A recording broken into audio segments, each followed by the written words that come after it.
Doctors of Reddit. What is the strangest thing a patient said they had that actually turned out to be true? I'm an OB-GYN resident. This one still freaks me out. As a med student, had a superbly kind and funny pregnant patient with mild hypertension. IVF twin pregnancies conceived overseas, little older than usual, slightly overweight, previous C-section.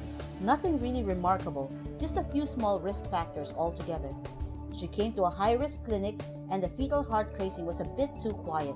Not scary, just not great. Maternal fetal medicine subspecialist doctor said she should go for delivery. The lady and I were chatting. She was from the same city as my then girlfriend. She had a great sense of humor, took the delivery news like a champ, jokingly said, "Okay, but don't let me die. I want to meet your girlfriend after all this." We said goodbye. The nurse and I smiled and wished her well. The attending then said, "I don't like this. This is the kind of patient that smiles, looks good, then dies." Nurse and medical student, me, both thought he was crazy. She had a textbook uncomplicated C-section, moved to recovery. 1 hour later, suddenly lost her pulse with essentially no warning and died of an amniotic fluid embolism. Amniotic fluid embolism, unpredictable, unpreventable, occurs in 1 out of every 20,000 to 50,000 births. I can still remember how she looked waving goodbye to us. I've seen a lot of people in a lot of different fields die, but this one still hurts my heart today. This reminded me of one patient. Guy had esophageal cancer and was scheduled to be operated. The cancer had not spread, and he was expected to get better after resection and gastric pull-through. While doing pre-op checkup, he said to me that he had a feeling that something will definitely go wrong and he won't survive the surgery. I assured him that nothing will happen and he will get better after the surgery. The surgery went smooth and he was shifted to ICU. On second day, he was showing good signs of recovery, so it was planned to take him off ventilator the next morning. But that night, he developed an anastomotic leak. Though everyone tried their best, he passed away on 5th day. Obligatory, not a doctor, but a medical student. On my mental health placement, there was a guy I saw on a home visit who was convinced his neighbor was trying to kill him. This guy had a history of mental health problems, and the doctors were sure he was psychotic, and all of this was in his head. However, a few days later, the doctor went around for another home visit and found his neighbor trying to climb through the window with an axe. The poor man wasn't psychotic at all. His neighbor was actually trying to murder him, and everyone thought he was just mad. My grandfather had schizophrenia and for years told us that someone was poisoning his water. We all ignored him until one day when one of my uncles tested his water and it turns out it was actually unsafe to drink. Everyone felt really bad for ignoring his complaints for years.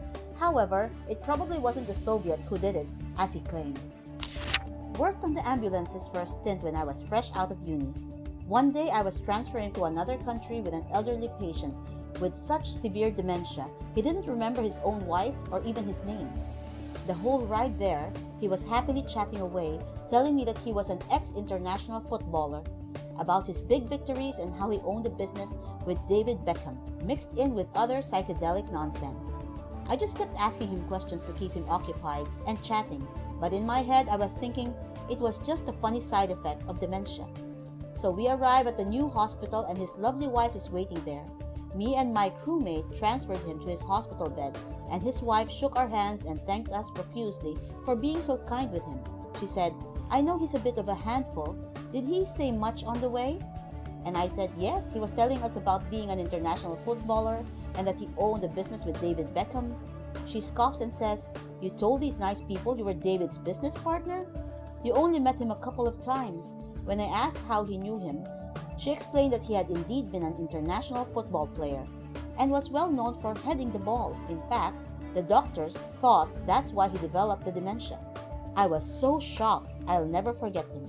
Just today I was reading about the practice of heading the ball causing various defects in the latter stages of players' lives. Not as bad as the American football, but wow, brain really is a delicate piece of hardware. Inpatient psych ward when I was a medical student. We admitted a guy who was having psychotic delusions. He lived in a holler, a small valley between two mountains. For weeks, He had been absolutely preoccupied by this idea that the mountain was going to fall on his house.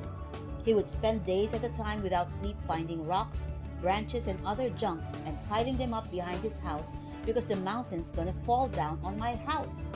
I guess this wasn't the first time this happened because the family brought him in saying he was off his meds, working himself to death to build a pile of junk behind his house.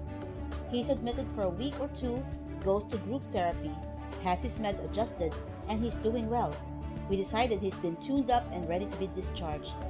His family comes to pick him up, but they have this grim look on their faces. We're bringing him back to the hotel. Yesterday there was a landslide. It destroyed the house. So the actual delusion was not that the mountain would fall. It was that he could protect the house. A patient walked in the clinic with a complaint of fever. I noticed his hands were very yellow. He did have a history of alcoholism, but no other signs. I told him his hands suggest he is jaundiced and will need tests. He laughed and said, "Oh no, I just dusted my hands with turmeric." Some people believe it helps with arthritis, but afaik. That's also supposed to be turmeric paste. Maybe this guy thought dusting was the way to go. I tore the ligaments in my knee when I was 12, and the doctor had a difficult time getting the stitches out. One broke and he decided to leave it under my skin, telling my parents it would dissolve. When I was 16, I banged my knee against something and out popped the end of the stitch. I went to the doctor to get it removed. You could see a long curly blue thing under my skin. I insisted this was the remaining stitches. My doctor just thought it was a vein. She froze a small area around the protruding stitch and pulled on it. She pulled out 2 or 3 inches of curly stitching. She held it up, looking shocked, and said, "I have to go show the other doctors this," and left the room. Is that really true, that the stitches will dissolve by themselves though? What did the doctor say afterward? Depends on the stitch material. Some dissolve, some are meant to be cut out and removed. Sounds like the doc that did the repair mixed up their materials. But I'm not a surgeon or a rep for an instrument company, so don't quote me on that. Not a doctor. Friend's son, age 2, came home from daycare, said he had stuck an acorn up his nose. Mom looked, no acorn. Around 2.5, boys develop chronic throat and sinus infections, has 8 courses of antibiotics in a year. Age 4, boy is sent for tonsillectomy. Surgeon comes out of theater, shows mom a moldy, rotten acorn. Turns out he did put an acorn up his nose. They left tonsils in a boy ridiculously healthy ever since.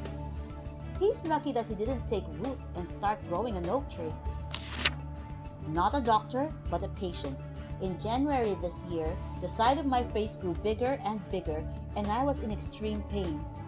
I go to my GP and tell him, "Looks like mumps, don't you think?" But he brushes it off, saying I got my vaccines. He sends me to the ER because he does not know what I have and how to treat it. After 5 hours in the ER, they finally get my blood tested for the mumps. Turns out you can still have the mumps even though you're vaccinated. And this, ladies and gentlemen, is why the rest of us need to be immunized. Heed immunity, guys. Not a doctor, but a combat medic in the army. Had a private heat stroke on me, and on his journeys back and forth between consciousness, he stated, "My butthole hurt, but feel really good too," in a slurred outburst. I looked at him, trying not to burst out laughing. "Why yes, Private, there's a rectal thermometer in your no-no square." My boyfriend took one of our cats to the vet recently for a suspected UTI kidney issue, and when the vet took her temperature rectally in a room with a handful of interns, he says, "You're really not supposed to purr during this part." A patient had a bullet in her ear. Did a double take on that one. Did it get there by a gun? Or just kind of fall in or something? Drive-by shooting. Apparently not worth taking out per the surgeons. Could see it plain as day with the otoscope. Patient here. I broke the same rib 11 times over the course of 3 years, but the doctor often wouldn't even order an x-ray. She just said it wasn't healing right. Give it time. I tell her there's something else going on. She dismisses me. Finally, after the 11th time, she says, "Fine, we'll x-ray." X-ray shows a mass. Mass is biopsied. I have a tumor. The tumor was weakening the bone to the point that it broke when I reached into an upper cabinet for the sugar. Had that back boy, named him Adam, removed in 2018. 1 week hospital stays, worst surgery I can imagine, and now I'm doing great. 11? How did she not think to check it out after like 2? I seriously considered bringing legal action. Obviously, after the tumor was found, I switched doctors and found a wonderful surgeon in NYC. But I worry about other patients of hers. At break number 9, she wanted to refer me to a pain specialist. In example, put me on low-grade opiates for an extended period of time. You should have. Suing the doctor may have literally saved lives.